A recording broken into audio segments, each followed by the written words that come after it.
সুপ্রিয় দর্শক মন্ডলী, আসসালামু আলাইকুম। আজকের আলোচনায় সবাইকে স্বাগত জানাচ্ছি। আজকে আমাদের আলোচনার বিষয় গর্ভবতী হওয়ার আগে, যেটাকে বলে কনসেপ্ট করার আগে, মা হওয়ার আগে, বাচ্চা নেওয়ার আগে কি কি করতে হবে, কি কি করতে হবে না, কি কি করলে ভালো হবে। আজকে ডিসকাশন করব আমরা বাচ্চা নেওয়ার আগে করণীয়। আজকের আলোচনায় আমি আপনাদের সাথেই থাকবো, সবসময় থাকবো, আমার আলোচনা শুনবেন এবং এটা সারা দেশের উপকারের জন্য না, আপনার উপকারের জন্য। যে আপনি যে শুনতেছেন এটা আপনার উপকারের জন্য, এটা আপনারই কাজে লাগবে, তার জন্য আমার এই আলোচনা। একজন যদি শুনতে পারে, একজনের শুনলে একজনেই যতটুকু স্যাটিসফ্যাকশন হবে, যতটুকু জানতে পারবে, তার থেকে তার ফ্যামিলিটা সুরক্ষিত থাকবে।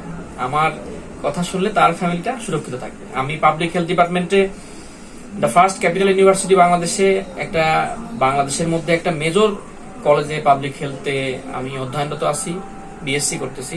আপনাদের দোয়ায় আমার নিজের স্যাটিসফ্যাকশনের জন্য আপনাদের এই আলোচনা শোনানো, তাছাড়া এই আলোচনার মুখ্য উদ্দেশ্য নাই। চলুন আলোচনা শুরু করা যাক। আমরা ভিটামিন ও আয়রন শিশুর শারীরিক ও মানসিক বিকাশে সহায়তা করে, রোগ প্রতিরোধ ক্ষমতা বাড়ায়, আর শিশু খেতেও চায় বেশি বেশি। এসএমসি মনি। আজকে আলোচনা করব গর্ভবতী হওয়ার আগে। ইদানিং রোগী দেখার সময় দেখতেছি চারপাশে অনেক পেশেন্ট, অনেক রোগী মা বাবুকে নিয়ে আসতেছে তালু কাটা, বাবু হাড্ডিসার অবস্থা, একেবারে রিকেটসের মতো অবস্থা, মার শরীর চলে না, মা দেখতেছে মানে মাই বাঁচতেছে না একটা বাবু জন্ম দিতে যায়। আগে মানুষের 18-20টা বাবু হয়েছে, কোনো সমস্যা হয় নাই। এই ব্যাপারেই আজকে আলোচনার মুখ্য উদ্দেশ্য। কেন বাচ্চা খায় না, বাচ্চা কেন পানি জমে যায় লিভারে, কেন নিউমোনিয়া হয়ে যাচ্ছে, কেন বাবু ডেলিভারি হওয়ার পরে মায়ের অবস্থা খারাপ হয়ে যাচ্ছে, এই ব্যাপারে আজকে আলোচনাগুলো তুলে ধরবো আমি। প্রথমে করণীয় কি? আপনি যদি ভেবে থাকেন সেকেন্ড বেবি নেবেন অথবা ফার্স্ট বেবি, নিউলি ম্যারিড যারা, নিউলি ম্যারিড ইদানিং বিবাহিত যারা জীবনযাপন এক্সপ্লেন করতেছেন, চিন্তা করতেছেন যে 2 বছর 3 বছর হয়ে গেছে, এখনই আমার বাবুটা নেওয়া দরকার, তখন থেকেই আপনারা ফলিক অ্যাসিড খাওয়ার চেষ্টা করবেন। কি কি ওষুধ খাবেন এটা আমি বলে দেবো না, এটা আমাদের সিনিয়র ডাক্তার ম্যাডাম আছে, আমাদের তানিয়া আন্টি আছে, পাশাপাশি আমাদের সিনিয়র ডাক্তাররা জয়ন্তী বসার ম্যাম আছে, ডাক্তার পাংশা ফরিদপুরে, রাজবাড়িতে অনেক বড় বড় ম্যাডাম আছে, ওনারা আপনাদেরকে সচেতন করবে, ওষুধ দেবে, আপনারা তাদের দেখাবেন, শুধু আমি পরামর্শ দিব। ফলিক অ্যাসিডের গুরুত্বপূর্ণ জিনিসটা কি? বাচ্চার ভার্টিব্রা, মেরুদণ্ড গঠনে ফলিক অ্যাসিডের একটা ভূমিকা আছে। বাচ্চা মিসক্যারেজ যাতে না হয়, বাচ্চা পরিপুষ্ট যাতে থাকে, সেক্ষেত্রে ফলিক অ্যাসিডের গুরুত্বপূর্ণতা আছে। সন্তানের সুস্থতার জন্য বসুন্ধরা ডায়াপ্যান্ট, ওর ভালোর জন্য। ফলিক অ্যাসিডের আরেকটা গুরুত্বপূর্ণ বিষয় হচ্ছে তালু কাটা, ঠোঁট কাটা, জিহ্বা কাটা, আপনারা যেটাকে দেখেন যে মারাও অসচেতন। আসলে ফলিক অ্যাসিডের উৎস হচ্ছে পালং শাক, লাল শাক, ফুলকপি, 3 ফল, কালো জিরা, এই খাবারগুলো কিন্তু খুব কম খাওয়া পড়ে। পালং শাক খুব কম খাওয়া পড়ে, সিজনে হয়তো 2-1টা পান আমরা। আর যতটুকু ফলিক অ্যাসিডের দরকার একজন গর্ভবতী মায়ের অথবা একজন মহিলার, কারণ আজ থেকে বাবু নেওয়ার অনেক দিন আগে থেকে আপনার পিরিয়ড হচ্ছে, পিরিয়ডের সাথে অনেক ব্লাড লস হচ্ছে, এনিমিয়া হচ্ছে, এনিমিয়াতে আমি আসতেছি এখনই। তো এই ফলিক অ্যাসিডের ঘাটতি থেকেই যায়। প্রতিদিন প্রায় 400 মাইক্রোগ্রামের উপরে ফলিক অ্যাসিড প্রয়োজন একজন গর্ভবতী মায়ের অথবা গর্ভবতী হওয়ার আগে।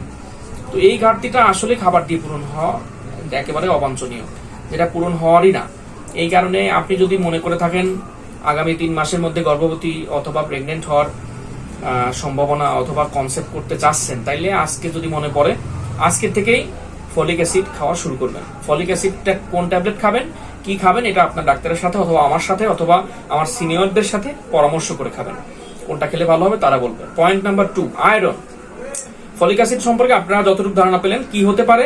বাচ্চা তালু কাটা, ঠোঁট কাটা, মেরুদণ্ড বাঁকা, হাড্ডির সার, কাবু আর ব্রেন ডেভেলপমেন্ট সহ অনেক বাচ্চা, অপুষ্টিতে ভোগা সহ বাচ্চার কি হবে, বড় হয়ে বাবু কেমন হবে, এটা ডিপেন্ড করতেছে অধিকাংশই ফলিক অ্যাসিডের উপরে।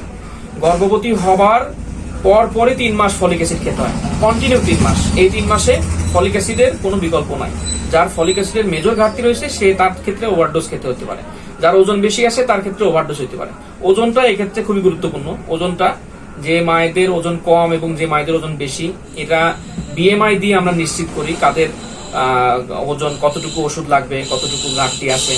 আপনারা যারা বিএমআই সম্পর্কে জানেন না, আমাকে কমেন্টস করতে পারেন, কার উচ্চতা আর ওজন কত, এটা মেপে আমাকে কমেন্টস করবেন, আমি বলে দেবো আপনার বিএমআই এত এবং আপনি কোন লেভেলে আছেন, গ্রিন, রেড, ইয়েলো নাকি আরো ডেঞ্জারাস লেভেলে। তো আরেকটা ব্যাপার, গুরুত্বপূর্ণ সেটা হচ্ছে যে আয়রন। আয়রনের ঘাটতি এটা মহিলা মানুষের এটা জন্মগত। আয়রনের ঘাটতি সবার আছে, কারো বেশি কারো কম, আর কারো যারা সচেতন, খুব সচেতন, তাদের আয়রনের ঘাটতি নাই। তো গর্ভবতী হওয়ার আগেই আপনার আয়রন লেভেলটা চেক করে নেওয়া উচিত। কি কি পরীক্ষা করবেন এটা আমি বিস্তারিত বলবো এক ভিডিওতে। আজকে আমরা শর্ট ভিডিও করব সচেতন করার জন্য। জাস্ট আয়রনের ঘাটতি সবার আছে, জন্ম থেকেই মহিলাদের আয়রনের ঘাটতি আছে। এই আয়রনের ঘাটতিটা বিভিন্ন খাদ্য অভ্যাসে পরিণত পূরণ হয়, কিন্তু গর্ভবতী হওয়ার পরে আমাদের যে পরিমাণ খাদ্য প্রয়োজন হয় গর্ভবতী হওয়ার পরে তার থেকে 3 গুণ অথবা 4 গুণ বেশি পুষ্টির প্রয়োজন হয়। ওই সময় ওই পুষ্টিটা আপনারা নিতে পারেন না। 3 মাস তো বমি করতে করতেই যায়, ওয়াক লাগতে যায়, খাবারে অনীহা করতে করতেই যায়। এই 3 মাস আয়রন ক্যালসিয়াম খেলে আরো বমির চাহিদা বাড়ে। এই জন্য আপনি গর্ভবতী হওয়ার আগেই, যেহেতু প্রেগনেন্ট হওয়ার 3 মাস আপনি আয়রন ক্যালসিয়াম ইচ্ছা করলেও খেতে পারবেন না। ওই সময় যদি আমরা জোর করে দেই আপনার আরো বমি হবে, আরো ওয়াক লাগবে, খারাপ লাগবে, নাউসিয়া যেটাকে বলে। তো এই ব্যাপারটা বেশি হবে বলেই আমরা ওই সময় আয়রন দিতে চাই না, এবং আপনি দিলেও খেতে চান না। মনে করেন যে আয়রন খেলে গ্যাস হয়, আয়রন খেলে খিদে লাগে না। এই জন্য গর্ভবতী হওয়ার আগেই চেষ্টা করবেন আয়রন খাওয়া শুরু করার। এবং আয়রনের খাবার সমৃদ্ধ আপনারা আমার থেকে ভালো জানেন, যে খাবারটা কাটলে কষ লাগে গায়ে, হাত কালো হয়ে যায়, সেটাই আয়রন। আর আরেকটা পরামর্শ, food safety and food storage নিয়ে আমি যেটা এখনই বলবো। ফুড সেফটি অ্যান্ড স্টোরেজটা খাবারের মধ্যে ভিটামিন B1 সহ অনেক বড় বড় ভিটামিন আছে, যেগুলো কেটে তারপরে ধুইলে সেটা চলে যায়। আবার খাবারে সরাসরি যেটা বিষ প্রয়োগ, ওইটা খাবারের আগে যদি ধুয়ে নেওয়া হয়, 30 মিনিট পানি দিয়ে ভিজিয়ে রাখা হয়, তাহলে ওই ব্যাকটেরিয়াটা, জীবাণুটা 50% কমে যায়। তাহলে আমাদের ফুড স্টোরেজ অ্যান্ড সেফটি সম্পর্কে জানবো আমরা আর একটা ভিডিওতে ইনশাল্লাহ, যেটা পাবলিক হেলথ ডিপার্টমেন্টের মেজর একটা ব্যাপার। মনিরুজ্জামান স্যারকে অসংখ্য ধন্যবাদ আমাদের আজকের ক্লাসে food safety and food storage নিয়ে পড়ানোর জন্য। আর আরেকটা কথা, সেটা আয়রনের ঘাটতি। এটা কিভাবে পূরণ করবেন? কিছুটা খেলে, কিছুটা ওষুধে। কি কি খাবেন, কি কি খাবেন না। আয়রনের জন্য খেতে হবে আপনার সকালবেলা, দুপুরবেলা, বিকেল বেলা, রাত্রেবেলা, এই 4টা সময়ে 4টা খাবার খেতে পারেন। সকালবেলা ঘুম থেকে ওঠার পরে একটা ডিম, একটা কলা, 2টা কলা হলে ভালো হয়। এতে করে protein, fat, carbohydrate, vitamin, mineral এবং আয়রনের ঘাটতিটা পূরণ হবে সকালবেলায়। প্রথম 2 ঘন্টায় খুব ভালো অ্যাবজর্পশন হয় সকালে, কারণ সারাদিন না খেয়ে, সারা রাত না খেয়ে আসেন। সকালবেলায় যদি আপনি এই প্রোটিন এবং আয়রনটা খাওয়ার চেষ্টা করেন, এটা অ্যাবজর্পশন হবে, এটা ভালো অ্যাবজর্ব হবে। দুপুরে অথবা দুপুরের আগ সময় একটা ফল খাওয়ার চেষ্টা করবেন, যেটা ফ্রেশ ফল, কালার্ড ফল। যে কোনো ভেজিটেবল যেটা কালার্ড, ওটাতে আয়রন আছে। যেটা কাটলে হাত কালো হয়, গায়ে কষ লাগে, যেমন কচু শাক, কাঁচকলা, তারপরে যে কোনো সব রকমের শাক, লাল শাক, ঢেঁকি শাক, পালং শাক, পুঁই শাক, সবকিছুতে কিছু না কিছু ভিটামিন সি, ভিটামিন এ এবং আয়রন আছে। আরেকটা বিষয় হচ্ছে বিকেলে কি খাবেন? বিকেলে যা খুশি, ক্যাফেইন অথবা অন্যান্য জিনিসে ভিটামিন এ এবং আয়রন থাকতে পারে। এটা আপনি বিকেল বেলায় যে কোনো একটা ফলে অথবা অন্যান্য কিছুতে, চা, দুধ, 1 কাপ গরম দুধ, হরলিক্স, এগুলাতে পেতে পারেন আয়রন।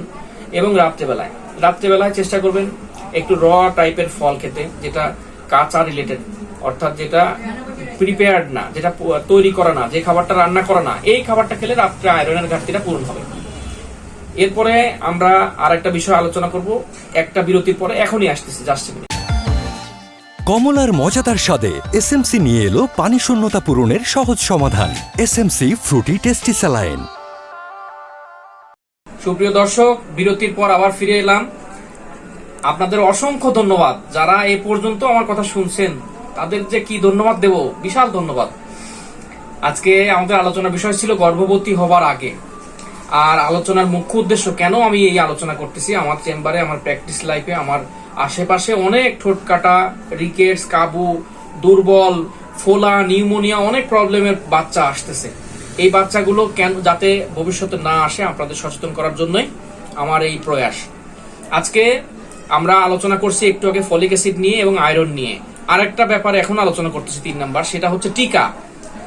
আপনার গর্ভবতী হওয়ার আগেই নিশ্চিত করতে হবে আপনার 5টা টিকা নেওয়া আছে কিনা।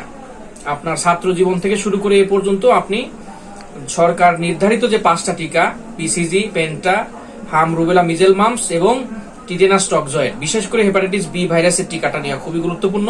এটা আপনার সরকারি সাপ্লাই নাই এখনো। 2011 সালের পর থেকে এখন পর্যন্ত সরকার বি ভাইরাসের টিকা গণ টিকা বলে চালু করে নাই। সেক্ষেত্রে আপনার যদি লিভার রিলেটেড কোনো প্রবলেম থাকে, পরিবারের কারোর যদি বি ভাইরাস রোগে আক্রান্ত থাকে, এটা আপনি জানেন, তাইলে বি ভাইরাসের টিকার 3টা মাত্র ডোজ, স্বল্প মেয়াদী এই ডোজটা বাবু নেওয়ার আগেই নিয়ে নেবেন। বি ভাইরাসের টিকা গর্ভ অবস্থায়ও নেওয়া যায় আপনি প্রেগনেন্ট হওয়ার আগেই চেষ্টা করবেন, গর্ভবতী হওয়ার আগেই বি ভাইরাসের টিকা নিয়ে নিতে। কিন্তু বাকি যে 5টা গুরুত্বপূর্ণ টিকা, এগুলো গর্ভবতী হওয়ার সময়, গর্ভবতী হওয়ার পরে কখনোই নেওয়া যায় না।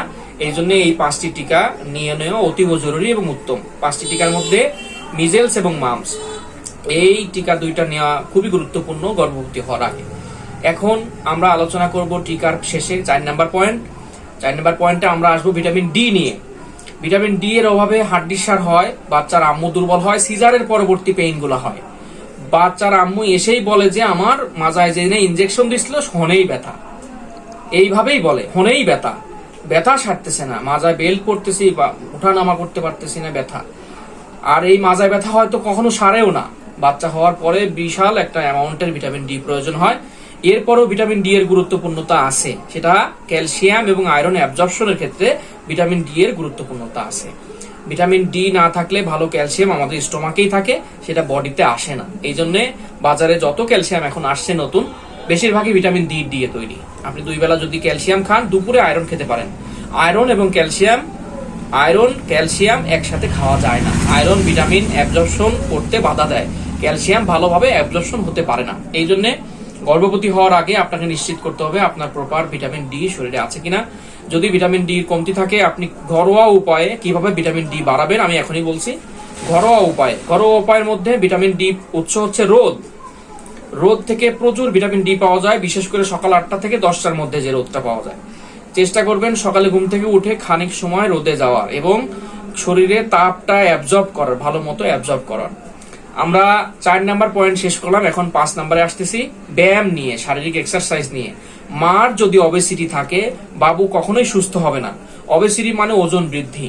বিশেষ করে গর্ভবতী হওয়ার আগেই, বাবু নেওয়ার আগেই আপনার ওজন কন্ট্রোল করে নিতে হবে। হয়তো কম ওজনের বাচ্চা জন্মগ্রহণ করবে আপনার, হয়তো বেশি ওজনের বাচ্চা জন্মগ্রহণ করবে, এবং বাচ্চার কিছুদিন পরে নিউমোনিয়া, ফোলা, বাচ্চা দেখবে স্বাস্থ্য সবল, নাদুস নুদুস। অবশ্য এটার পিছনে আরেকটা কারণ আছে। বাচ্চা স্বাস্থ্য ভালো হওয়ার পিছনে আরেকটা কারণ হচ্ছে, যেটা ল্যাকটোজ ফ্রি না, যে দুধটায় ল্যাকটোজ আছে, ওই রিলেটেড দুধ খাও। আমি নাম বলবো না, সরি, নাম বললে পারে আমার ক্ষতি হতে পারে। এটা বিষয়ে আব্দুর রাজ্জাক সাহেব আমাকে সচেতন করছেন। এর আগে পূর্বের ভিডিও আমি ফ্লুগাল উল্লেখ করছিলাম বলে সে আমাকে বলছেন যে ভাই নাম উল্লেখ করা যাবে না। বাজারে যে সমস্ত দুধ পাওয়া যায়, বাচ্চাকে মায়ের বুকের দুধই খাওয়াবেন। মায়ের চিকিৎসা করে, ট্রিটমেন্ট করে কিভাবে বুকের দুধ বাড়ানো যায় সেই প্রয়াস করবেন। বাচ্চার বাইরের কোনো দুধ খাওয়াবেন না। আমরা নিষেধ করতেছি খাওয়াবেন না, বিপদে পড়েও খাওয়াবেন না, আবার জোর করে খাওয়াবেন না। চেষ্টা করবেন মায়ের যাতে বুকের দুধ হয়। এই জন্য ভিটামিন ডি এর কোনো শেষ নাই। আপনার কনসেপ্ট করার আগে উচিত ভিটামিন ডি লেভেলটা ঠিক করে নেওয়া। ভিটামিন ডি লেভেলটা ভালো থাকলে বাচ্চা রিকেটস হবে না, কাবু হবে না, দুর্বল হবে না, এবং অন্যান্য প্রবলেম হবে না। এই জন্য আরেকটা ব্যাপার, সেটা সর্বশেষ আমি আলোচনা করব নেক্সট ভিডিওতে। আজকের ভিডিও এখানেই আমি শেষ করছি। আল্লাহ হাফেজ, খোদা হাফেজ, ভালো থাকবেন, ভালো রাখবেন, আমার জন্য দোয়া করবেন, আমার পাশে থাকবেন। লাইক, শেয়ার এন্ড সাবস্ক্রাইব করতে ভুলবেন না। আর অসংখ্য ধন্যবাদ তাদের জন্য যারা এই শেষ পর্যন্ত আমার এই ভিডিও দেখছেন। দোয়া রাখবেন, দোয়া করি। আল্লাহ হাফেজ, বাই বাই।